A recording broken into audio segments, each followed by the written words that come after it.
Добрый день, поважанные глядачи. Минулый раз мы обмяркоўвалі Прагу, обмяркоўвалі ее ролю як одного з цэнтраў беларускага мадэрну, обмяркоўвалі ввогуле гэтую праблему беларускага мадэрну, ці ён быў, ці не. І адпаведна сёння, таму што Прага гэта, так бы мовіць, захадні напрамак і захадні вектар прасторы цэнтральна-ўсходняя Еўропы. Сёння я планаваў гаворыць наадварот пра напрамак усходні. І адразу заўважу, што мова ідзе не пра Расію, а пра такую надта экзатычную тэму, як беларускія мусульмане, беларускія гебрэі, іх суадносіны адзін з іншым, ды ввогуле з беларускім великалітвінскім праектам. Але фактычна я прымушаны прыпыніць вось гэтую гутарку. Спадзяюся, што наступны раз мы павяртаемся да яе. Але сёння прымушаны пагаворыць, адрэагаваць на гутарку вельмі цікавую, і лічу, што трэба звярнуць на яе увагу. Гутарку паважанага спадара Лукашука на ягоным канале і не менш паважанага спадара Степана Стурэйка, доктара навук, культурнага антраполага. Вельмі цікавая гутарка, і, шчыра кажучы, я быў уражаны. Уражаны шмат чым, што казаў калега паважаны, маю на ўвазе прафесара альбо доктара Стурэйка. Мова ішла пра беларускую нацыю, ці яна існуе, ці не. Але перадусім я мушу насамрэч так заўважыць, што і гэта часткова мой асабісты вопыт, але вопыт не зусім асабіста-асабісты, але ён асабіста-навуковы. І ён датычыцца спецыфікі, так бы мовіць, навуковага погляду на гэтае пытанне, таму што калі я пачынаў вучыцца ў дактарантуре, наша катедра афіцыйна называлася катедра этналогіі ды культурнай антрапалогіі. У мінулым годзе назву афіцыйную змянілі. Зараз яна называецца катедра этналогіі цэнтральнаеўрапейскіх ды балканскіх студыяў. І, дарэчы, мне гэта больш падабаецца, таму што я студыю, вывучаю менавіта этналогію, ды займаюся справамі, якія павязаны з цэнтральнай Еўропай у тым ліку. Але хацеў бы заўважыць вось пра гэтыя непростыя суадносіны этналогіі ды культурнай антрапалогіі. Таму што мне насамрэч было цікава за гэтым сачыць, калі я хадзіў першы год на семінары, у якіх прымалі ўдзел як этнологі, так бы мовіць, так і нашы калегі культурнай антрапологі. І я звярнуў увагу, што сур'ёзна так адрозніваецца погляд на многія рэчы, і асабліва важна тое, што яшчэ больш адрозніваецца погляд і нават стаўленне да тэоріі этносу, да тэоріі этнічных суадносін і гэтак далей. І мушу сказаць, што я стаўлюся з усей павагай да культурнай антрапалогіі, да калег культурных антраполегаў.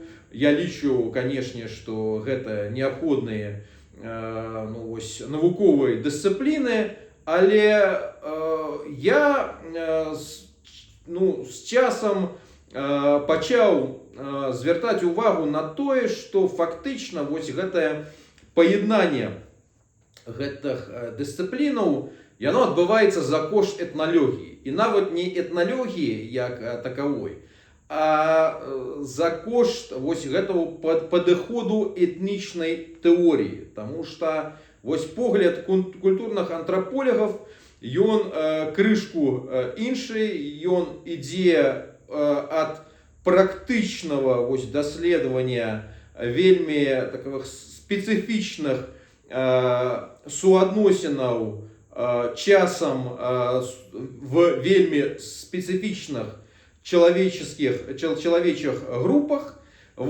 І калегі вельмі часта яны фактычна ігнаруюць этнічную тэорію этнасу, этнічнасці і гэтак далей. І нават шмат хто з іх просто казаў, калі мы шчыра так размаўлялі, што тэорія этнасу, яна ввогуле, як і этнас, гэта ввогуле акремая справа, стаўленне сучаснай навукі да этнасу. Але гэты погляд, што тэорія этнасу, этнічнасці, яна насамрэч не так уж і вартая, і што трэба глядзець на гэтыя рэчы вачыма культурнай антрапалогіі і злучаючы яе часам з постмадэрнымі такімі спецыфічнымі поглядамі і гэтак далей. То бок, чаму я пра ўсё гэта гавору і чаму я заўважыў пра ўсё гэта? Насамрэч, не трэба быць спецыялістам па нацыях, абы разумець пэўныя рэчы. І я лічу, што таксама і культурны антраполег, культурныя антрапологі могуць іх разумець, тым больш, што паміж даследчыкаў, сур'ёзных даследчыкаў нацыяў мы знайдзем таксама і выбітных культурных антраполегаў, напрыклад, той самы Бенедикт Андерсон, які перадусім пачынаў як культурны антраполег, а ўжо потым пачаў так фармаваць уласную тэорію нацыяў. І мага быць справа нават не у навукова-дысцыплінарным падыходзе, а у тым, што вельмі неабходна і важліва у кантэксту нацыянальнага погляду. І гэта насамрэч тое, чаму я вырашыў прыпыніць маю размову пра цывілізацыйныя вектары і пагаворыць сёння пра гэта. Напрыклад, ёсць цудоўны сучасны украінскі гісторык Ярослав Грицак. Ён не ё спецыялістам па нацыях, ён не ё, наколькі я прынамсі ведаю, этнолегам, але яму належыць цудоўная формула, якая мне вельмі падабаецца і якая мае прамое дачыненне да тэмы сённяшняй гутаркі, што народ гэта трава, а нацыя гэта газон. Вельмі глыбокая думка. І у чым адрозненне, што нацыя як з'ява мадэрніці сучаснага часу, гэта тое, што трэ стрыгчы. То бок народ, ён расце сам стихійна, І насамрэч таксама не трэба летаць народ як этнос, этнічную супольнасць, як з'яву у значнай меры архаічнага часу з сучасным насельніцтвам, тому что насамрэч і этнос альбо народ вось у этнічным смысле ён таксама расце, ну, быццам бы стихійна, але насамрэч не так уж і стихійна, тому что ён існуе у пэўных сацыяльных умовах таксама. Просто гэтай умовы домадэрныя. І вось гэта ну, робіць нейкі такі выгляд, што ён, як гэта тлумачыць прафесор Грицак, існуе, так бы мовіць, стихійна. А нацыя, як з'ява мадэрнага часу, відавочна, што гэта той самы газон, які трэ выстригаць. І вось я не убачыў разумення вось гэтай максімы, гэтай аксіомы у паважанага калегі у яго размове з паважаным спадаром Лукашуком наадварот. То бок я звернуў увагу на тое, што ён вось ігнаруюць гэту спецыфіку нацыі вогуле, ды беларускай нацыі альбо праблематыкі беларускай нацыі у тым ліку. А зараз ужо, ну, пачнем так дэтальнейш. То бок паважаны калега, калі его пытаюць спадар Лукашук, ці ўжо ёсць беларуская нацыя, ці яна адбылася, не адбылася і гэтак далей, ён так упэўнена адказвае, што адбылася, што яна ўжо існуе. Ну, гэта погляд, які мае права на існуванне, канешне, асабліва таму, што адказвае навуковец, даследчык, але, канешне, далей ужо чакаеш нейкіх аргументаў, ну, як чалавек гэта будзе тлумачыць існаванне беларускай нацыі. А вось потым ужо пачынаюцца рэчы, якія, уласна, і уражваюць, таму што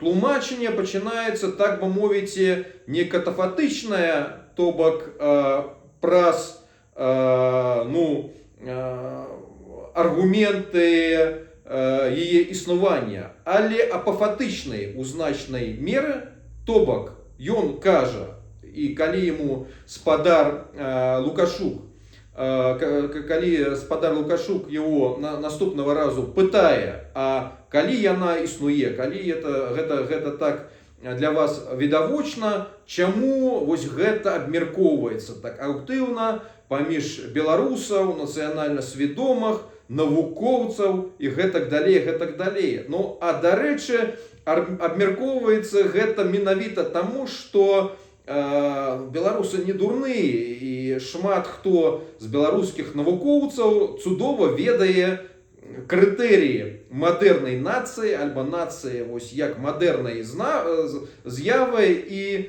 ну проста бачыць, што сучасныя беларусы, на жаль, у значнай меры ім не адпавядаюць. Таму гэта насамрэч і абмяркоўваецца. І вось спадар Стурэйка, адказваючы на гэтае пытанне, ён кажа, ну, гэта таму, што нас параўноўваюць вось ці з палякамі, ці з літоўцамі, ці з украінцамі, а мы адрозніваемся. Ну, сур'ёзна? Так мова жа ідзе не пра тое, што беларусы адрозніваюцца ад палякаў, ад украінцаў, ад літоўцаў. Гэта відавочна, ну, гэта проста аксіома. Таксама палякі адрозніваюцца ад літоўцаў, літоўцы ад украінцаў і гэтак далей. Но справа в тым, што беларусы не адпавядаюць, сучасныя беларусы, не адпавядаюць тым крытэрыям мадэрнай нацыі, якім адпавядаюць усе гэтыя этнічныя групы. Палякі, літоўцы, украінцы, ды шмат іншых. Вось. І ўжо далей, калі спадар Лукашук его пытае, ну вось, маўляў, паглядзіце, вось усюды, у Польшчы, у Літве, ну, у Украіне, канешне, складанейшая сітуацыя, гэтак далей. Ну, мы прыедзем у Украіну, і мы разумеем, што мы знаходзімся у Польшчы, мы знаходзімся у Літве, мы знаходзімся ў Чэхіі, гэтак далей. Чаму? Таму што сімволіка нацыянальная, таму што дзяржава насамрэч нацыянальная, і адной з вельмі важлівых прыкметаў з'яўляецца тое, што палякі размаўляюць па-польску, літоўцы па-літоўску, чэхі па-чэшску і гэтак далей. І вось гэтая сітуацыя беларуская і беларускага адрознівання, яна, ну, як мінімум, яна требуе тлумачення сур'ёзнага. Але гэтага тлумачення мы у данном выніку не бачым, але бачым спробу, ну, фактычна вось замінаць рэчэйнасць. То бок, калега кажа, ну, ведаеце, вось вы кажаце, што, маўляў, беларусы не размаўляюць по-беларуску. А я вось жыву у Літве, і я бачу, што літоўскія школьнікі, вучні ў школах, яны размаўляюць па-ангельску адзін з іншым. Ну, сур'ёзна, каман, вы не можете параўнаваць, паважаны калега, тое, як, ну, таму што я сам жыву ў Чэхіі, я таксама вандрую, я больш-менш маю прадставу, я бываю таксама і ў Літве, што адбываецца у Літве, у Польшчы, у Нямецчыне, нават дзе, дарэчы, зровень валодання ангельскай мовай, ён значна больш, чым у цэнтральна-ўсходняй Еўропе. І нават у Нямецчыне, насамрэч, нямецкія школьнікі, яны не размаўляюць адзін з іншай па-ангельску. А, ну, тым больш гэта датычыцца Польшчы ці Літвы. То бок, канешне, яны там могуць, ну, быццам бы па прыколу, так бы мовіць, або папрактыкаваць мову, выкарыстоўваць адзін з іншым, ну, часам могуць паразмаўляць адзін з іншым па-ангельску. Але, ну, проста рабіць выгляд, што гэта тое самае, як беларуская моладзь, і не толькі моладзь, на жаль, пераважная большасць беларусаў размаўляюць адзін з іншым па-расійску, ну, камон, паважаны калега, гэта проста, ну, адмаўленне і замінанне рэчаіснасці. То бок, канешне, мы разумеем, што гэта адна з прыкметаў, і там далей калега, ён часта павяртаецца да таго, што не трэ, ну, вось, атайсомліваць нацыю з языком, што там шмат іншых чыннікаў, прыкметаў, ну, канешне, гэта ніхто не замінае. Але вось мова, як его і спрабуе там спытаць спадар Лукашук, ну, яна відавочна у нашым рэгіёне, прынамсі, і ў тым ліку цэнтральна-ўсходняя Еўропа, яна з'яўляецца важлівым маркерам. І гэта маркер, на жаль, сітуацыі, якая не абмяжоўваецца толькі мовай. Гэта сітуацыя каланіяльная, якая датычыцца і гісторыі, і асіміляцыі фактычна беларусаў у ідэалагічным ды палітычным прасторы расійскага свету, так званого рускага міру.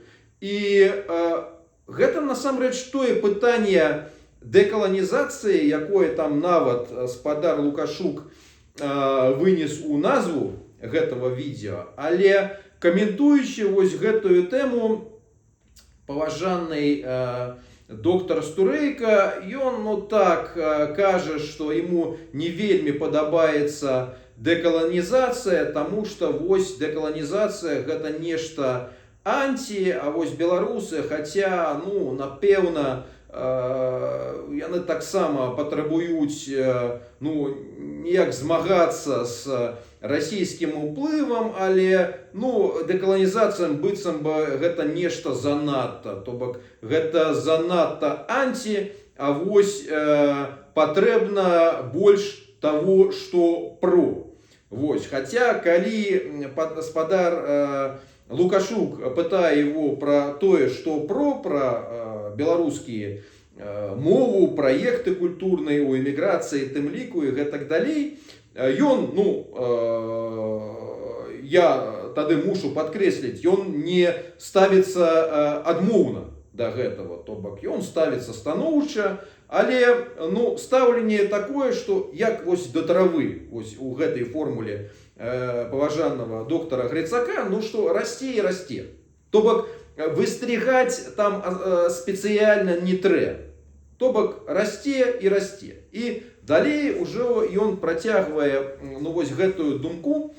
І калі, ну, фактычна спадар Лукашук его подводзіць до того, что, ну, гэта відавочна, что вось у гэтым каланіяльным становішчы беларусы не адпавядаюць крытэрыям паўнавартаснай нацыі, у тым ліку у рэгіёне цэнтральна-ўсходняя Еўропа зараз. І чаму гэта неабходна вызначыць? Гэта неабходна вызначыць і прызнаць, або выправить ситуацию. Потому что покуль мы эту ситуацию не выправим, дык будучыня будзе, ну, вельмі, мякка кажучы, непэўна і не аптымістычна. Але або выправіць гэта ў будучыні, трэ сёння гэта прынамсі прызнаць. А вось тое, што мы бачым у гэтай размове, гэта насамрэч выглядае як спроба, ну, замінаць рэчайнасць. І вось павяртаючись да пытання дэкаланізацыі і мовы, насамрэч, вось калі часам кажуць, што вось быццам бы беларусы могуць выкарыстоўваць ірландскую мадэль, насамрэч пра гэта цудоўна ўжо ўсё растлумачыў прафесор Терешкович, чаму гэтая мадэль не адпавядае вось беларускай і расійскай рэчайнасці, сучаснасці. Але ж, ну, прыпусцім, што вы не хаціце будаваць нацыю, у тым ліку моўную, у тым ліку, я не кажу, што толькі моўную. Канешне, мы ўсе цудоўна разумеем, што там чыннікаў шмат, але у цэнтральна-ўсходняй Еўропе, ну, то бок проста існуе нейкая аксіома, што нацыя гэта мова. Кожная нацыя мае ўласную мову. Пакуль яна не мае ўласную мову, пакуль яна размаўляе мовай суседа, дык яна знаходзіцца пад рызыкам асіміляцыі гэтым суседам, як гэта было з чэхамі і немцамі, са славакамі ды чэхамі, з славакамі ды мад'ярамі, з беларусамі ды палякамі у мінуласці, зараз з беларусамі ды расійцамі і гэтак далей, гэтак далей.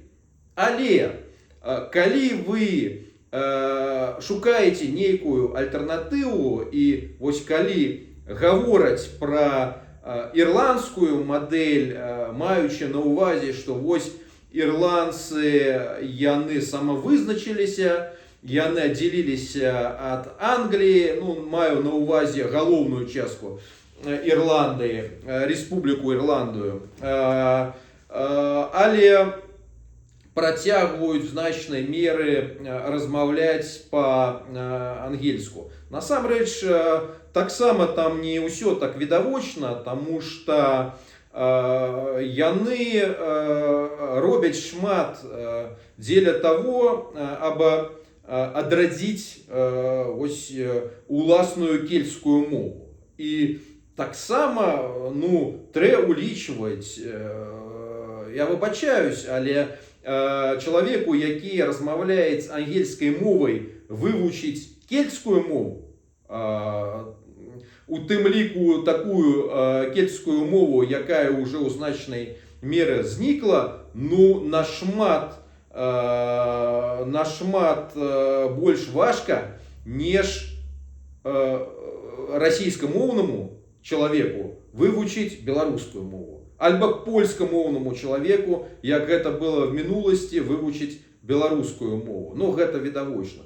Але нават, калі вы не хаціце будаваць моўную нацыю, і калі вы арыентуецеся на ірландскую мадэль, ну, тым больш і для вас павінна быць важліва дэкаланізацыя, таму што вось гэтая ірландская акрэмая ідэнтычнасць, негледзячы на тое, што ірландцы размаўляюць у значнай меры на ангельскай мове, яна пабудована менавіта таму, што ірландцы змагались з ангельскім вось гэтым дыктатам і проста мелі да маюць моцнае пачуццё супраціву і адмоўнага стаўлення да гэтай ангельскай дамінацыі. То бок гэта якраз тая самая дэкаланізацыя, якая у той жа час не падабаецца спадару Стрэйка, якому таксама не падабаецца вось і класічная для цэнтральна-ўсходняй Еўропы моўная мадэль. Ну і далей, чаму гэта насамрэч, гэта не толькі тэарэтычныя рэчы, гэта рэчы практычныя, гэта рэчы ад тлумачання якіх залежыць будучыня і гістарычны лёс, таму што ўжо потым, калі вось яны размаўляюць пра мову, пра яе ролю у будучыні, і вось спадар Стрэйка, ён кажа, што адказваючы на пытанне пра будучыню беларускай мовы у постлукашысцкай Беларусі, ён адказвае, што, маўляў, ну, глядзіце, вось калі павернецца спадарыня Ціхановская, і яна спрабуе зучастваваць у выбарах. І як вы лічыце, ну, калі яна прапануюць, або была адзіная беларуская дзяржаўная мова, але, ну, я зараз не цытую, але там паводле сэнсу больш-менш адпаведна. А нехта вось прапануе, або там былі дзве дзяржаўныя мовы, беларуская ды расійская. Хто можа перамагчы? Ну і спадар Лукашук, адпаведна, ён пагаджаецца з тым, што, ну так, напэўна, вось у сучаснай рэчайнасці большасць насельніцтва Беларусі, яна будзе падтрымліваць вось гэта дзвюмоўе. Вось. Ну, але пра што гэта сведчыць, калі сітуацыя такая, а я насамрэч таксама лічу, што калі вось гэтае пытанне будет вырашацца на больш-менш свабодных ды канкурентных выбарах, ну, прынамсі, у першае дзесяцігоддзе пасля магчымай змены рэжыму, то так гэта напэўна будзе вось менавіта так, як гэта кажа паважаны калега, як вось з гэтым пагаджаецца спадар Лукашук.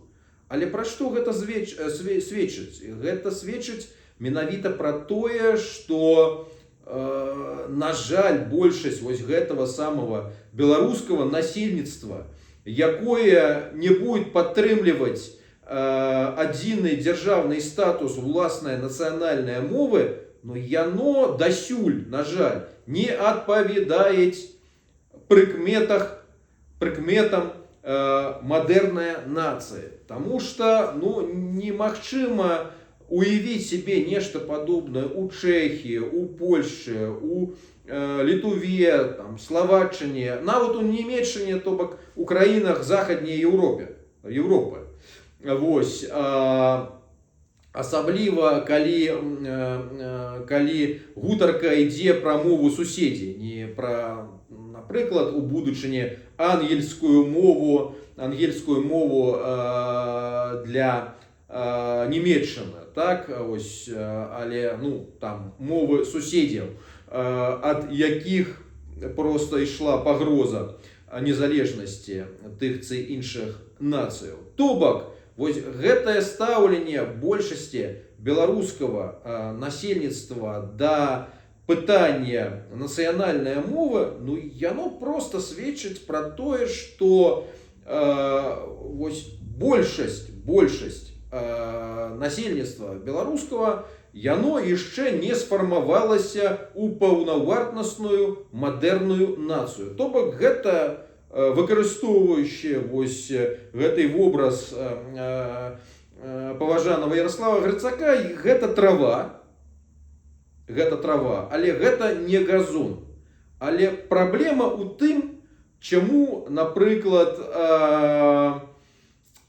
фактычна расейцы, расійскі свет, ён перамагае ў дачыненні да Беларусі і да беларусаў. Фактычна гэта так, калі мы маем вось такую рэчайнасць, але ён нічога ўжо не можа зрабіць з украінцамі, і таму адзінае, што яму засталося, просто гэта спрабаваць іх знішчыць фізічна, як нацыю. Фактычна там зрабіць этнацид. Вядома, канешне, мова не ідзе пра тое, чтобы знішчыць вось усё насельніцтва, але мова ідзе пра тое, або знішчыць вось дзяржаўныя інстытуты, нацыянальную эліту, нацыянальную інтэлігенцыю, то бок ввогуле носьбітаў нацыянальнай свядомасці. І тады у гэтай сітуацыі застанецца вось тая самая трава, якую ўжо ты сам зможаш выстрыгаць, як твой газон. Таму што зараз ее выстрыгаюць як газон украінская нацыя. Расейцы імкнуцца да таго, або выстрыгаць вось гэтую маларасійскую у іх уяўленні траву, як газон рускага міру, расійскага свету.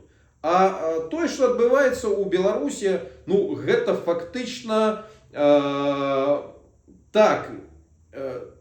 Там маем таксама нейкія спробы нават у рамках сучаснага беларускага вось рэжыму, альбо антыбеларускага, дакладнейша, спробы змагацца з баку так званая нацыянальная партыі, там людзей накшальт Марзулюка і гэтак далей. Гэта насамрэч варта, гэта неабходна таксама падтрымліваць. Але гэта толькі нейкія спробы змагання. То бок мы разумеем, што калі у уласная, так бы мовіць, дзяржаве нацыянальная партыя, носьбіты нацыянальнай свядомасці, яны просто спрабуюць там нешта рабіць под гегемоніяй чужынцаў, то бок вот гэтага расійскага свету, ну так гэта каланіяльная сітуацыя. Гэта тое, што было, напрыклад, у Чэхіі у 19 стагоддзі, на пачатку 20 стагоддзя, калі чэшскія патрыёты таксама у Аўстра-Вугорскай імперыі яны змагаліся, так, яны прабавалі нешта там зберегчы, развіваць і гэтак далей, гэтак далей. Вось гэтая сітуацыя, якая адбываецца у Беларусі фактычна. І павяртаючись вось до пытання выбараў, чаму просто трэ разумець, што менавіта адбываецца. Ну, глядзіце, маем вопыт 94-го году, калі вось у нацыянальнай дзяржаве, якая пачала фармавацца пасля таго, як добыла незалежнасць ад Савецкага Звязу, далі магчымасць вось гэтаму денацыяналізованаму насельніцтву выбіраць, і яно выбрала кандыдата фактычна з антынацыянальнай павесткай. І, дарэчы, гэта таксама вось датычыцца таго, што паважаны калега там мовіць, што канчаткова беларуская нацыя сфармавалася вось у пазнейшыя савецкія часы. Ну, нічого себе сфармавалася, калі на первых вось свабодных выбарах яна вось гэтая большасць насельніцтва прывяла да ўлады прадстаўніка каланіяльнага мыслення. Вось, таму або просто не паўтарылася гэтая сітуацыя ў будучыні, і калі мы усе, конечно, спадзяваемся і будем імкнуцца да таго, чтобы открылось вось гэтае вакно магчымасцей, ну, трэ гэта разумець. І тут трэ таксама вызначыцца з прыярытэтамі. Калі у вас прыярытэты, ну, просто даць расці траве, як яна расце, дык неабходна зразумець, што стрыгчы хутчэй за ўсё яе будзе нехта іншы. Нехта, хто мае насамрэч вось такія пляны, такую стратэгію, такое паразуменне, як гэта рабіць. Але калі прыярытэтам з'яўляецца не просто там свабодныя выборы за каждый кошт, вось, але вось насамрэч канчатковае фармаванне паўнавартаснай мадэрнай нацыі, дык вы просто мусіце разумець, якое у вас рэальнае становішча, якія пагрозы, якія выклікі і што з гэтым рабіць. А што з гэтым рабіць? Напрыклад, вось зараз мы маем у Сірыі пасля рэвалюцыі, яны там просто знішчылі рэжым Асада і вызначылі, што вось гэтага лідару рэвалюцыі яны фактычна его выбіраюць як прэзідэнта пераходнага перыяду. Ну, то бок, его метой з'яўляецца падрыхтаваць сітуацыю да выбараў, таму што гэта патрабуе часу, таму што гэта патрабуе варункаў у умоваў, калі мінулы рэжым дзесяцігоддзямі знішчываў вось усе альтэрнатывы, эліту альтэрнатыўную, там, партыі і гэтак далей, то бок ён выстрігаў вось гэтую траву, як ён хацеў. І калі вось у гэтых умовах вы прыходзіце да ўлады і кажаце, што дадзім просто траве выбраць такого кандидата, якого она хоча. Ну што будзе? Ну будзе просто наступны Лукашенко. Гэта відавочна. Вось. І вы ж самі пра гэта просто прямо говорите, что об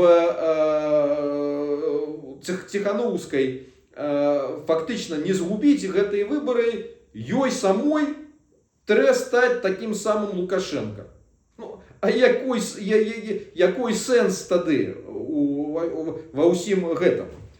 То бок, паважаныя сябры, паважаныя калегі, просто трэба разумець дакладна спецыфіку того, чым з'яўляецца нацыя, чым яна адрозніваецца ад этнасу, як газон ад травы. Трэба шчыра канстатаваць сучасную рэчайнасць, і калі беларусы у большасці насельніцтва не адпавядаюць, на жаль, паводле розных прычынаў крытэрыям вось гэтай сучаснай нацыі, трэба гэта прызнаць і растлумачыць, чаму гэта менавіта так. Вось. І, дарэчы, ёсць цудоўныя беларускія навукоўцы, якія гэта робяць. То бок, напрыклад, дзве вось асобы, якія пра гэта кажуць, ну, фактычна тое самае, альбо просто, але просто іншымі словамі. То бок, професор Терешкович, які выкарыстоўвае схему Мирослава Гроха, ну, напэўна, галоўнага просто даследчыка будавання нацыяў у нашым рэгіёне цэнтральна-ўсходняй Еўропы, і ён кажа, што фактычна носьбіты нацыянальнай свядомасці паміж беларусаў, яны знаходзяцца ў становішча нацыянальнага руху. Нацыянальнага руху не ў сэнсе вузкапалітычнай, то бок нейкай арганізацыі, не. А вось усе носьбіты нацыянальнай свядомасці, усе людзі, якія карыстаюцца нацыянальным контентам, мовай, імкнуцца вось да нацыянальнага вызвалення, да адраджэння, гэта нацыянальны рух у шырэйшым такім сэнсе. І што паўнавартаснай нацыяй беларусы стануць тады, калі вось гэты нацыянальны рух, его думкі, его погляды, яны захопяць прынамсі большасць нацыі беларускай.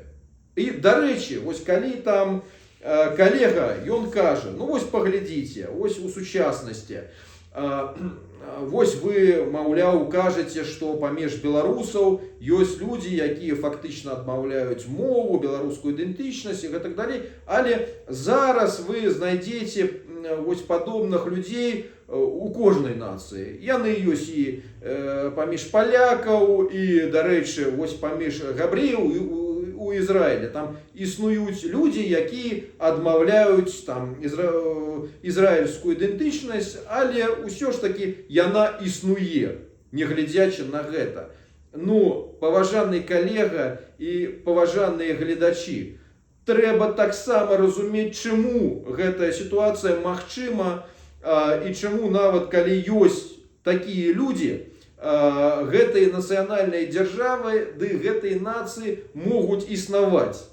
А магчыма, гэта праз тое, што дамінуюць у гэтых краінах іншыя людзі ды іншыя сілы, ды іншыя думкі.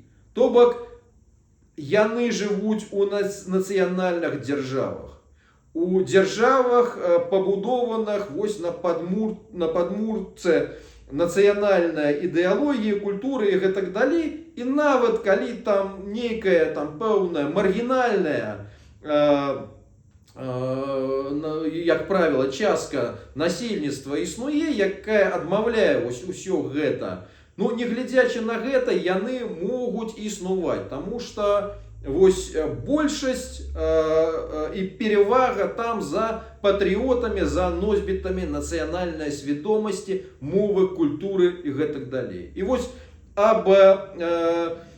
паводле логікі професора Терешковича, беларусы ператварыліся на паўнавартасную нацыю вось гэтыя думкі нацыянальнага руху яны павінны перамагчы. І гэта не абавязкова, я ўжо гэта дадам ад сябе, што яны павінны перамагчы на першых выбарах.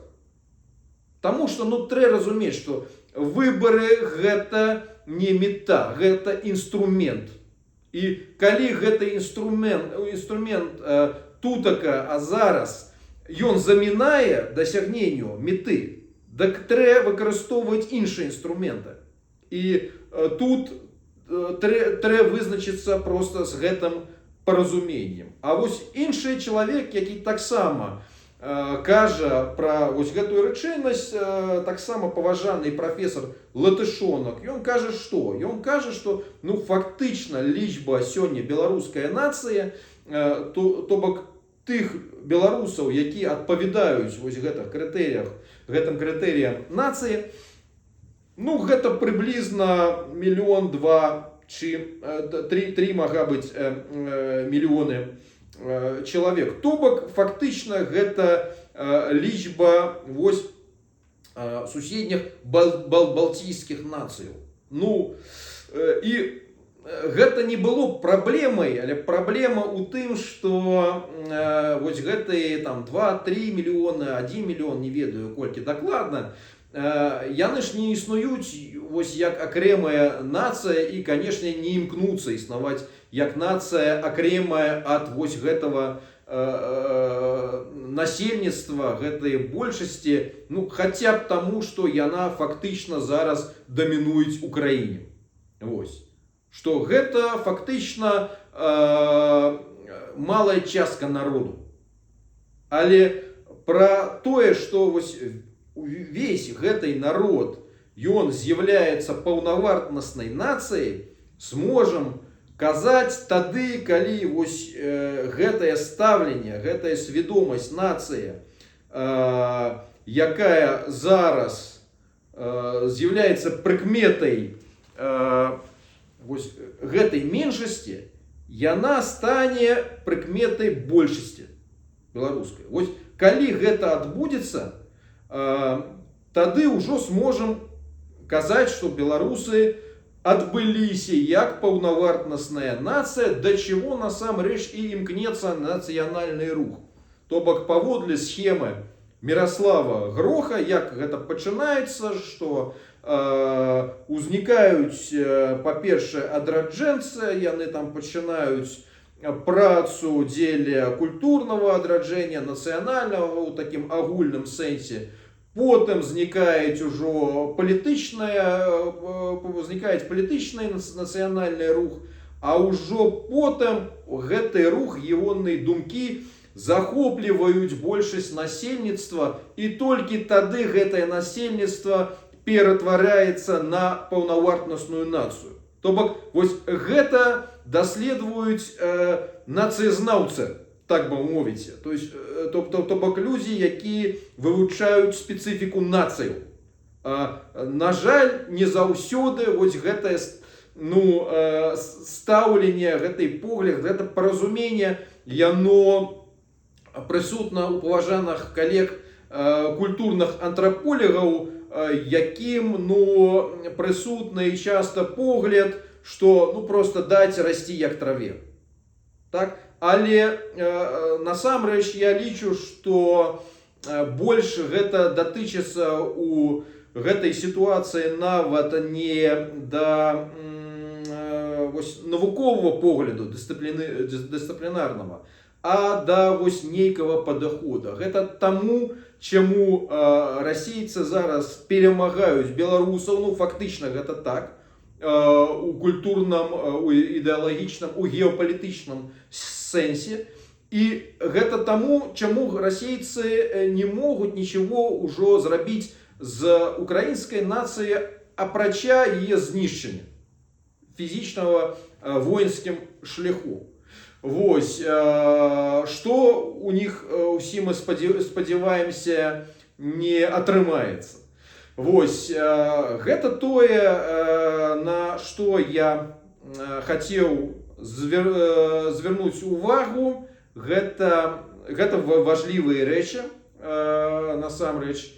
вось, таму што пакуль мы гэтага не зразумеем, перевагі не будзе і просто нават няма сэнсу там размаўляць, гутарыць пра нейкія нацыянальныя там праекты, геапалітыку і гэтак далей. То бок гэта ўсё жизнездольнае, ну, і схопныя рабіць толькі суб'екты. Суб'ектам такім у сучасных умовах з'яўляецца нацыя, і аб вось гэтая нацыя атрымалася і адбылася, трэба перадусім разумець, што зараз яе фактычна няма, што ёсць нацыянальны рух альбо вось